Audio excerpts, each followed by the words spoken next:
So just before we look at adding some of our first pages, I just want to look at some preferences for our online store. So if you click on the online store and you come down here towards the bottom, again, this is one of these things that gets overlooked often. Now here, you want to set some preferences. This is more just for your SEO, your search engine optimization. It's just good practice.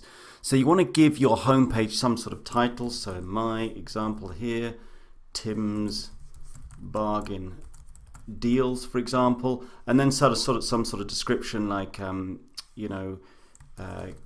get the best daily deals in town, right? I mean, that's a really, really bad thing to write for SEO, but it's basically just some sort of meta description that gives the search engine something to work with. This is what's going to show up in the search engine. When you see the title, when you type something in Google, you see the title and then you see a little description below. That's what you would be seeing here. So just make sure this is filled in. Don't stress it at this point. Just put in something or other. You can always come back to it. So that's that. Google Analytics. Now this is where you would put in your code for Google Analytics. If you don't know what Google Analytics is, it's Google's sort of tracking system, if you like, to see who's visiting your site and from where and all that kind of stuff. Massive amounts of stats available in Google Analytics. I'm not going to go into it on this course.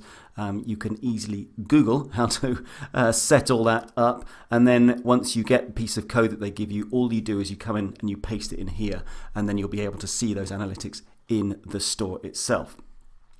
The Facebook pixel. Now I talk a lot about this in my dropshipping courses, where we do a lot of advertising with Facebook, and the Facebook pixel is absolutely key to all of that. So again, I'm not going to go into it on this course because this is not about specifically about dropshipping or anything like that. But if you are doing that, if you're working with Facebook in any way at all, you will have the pixel, and this is where you would paste it.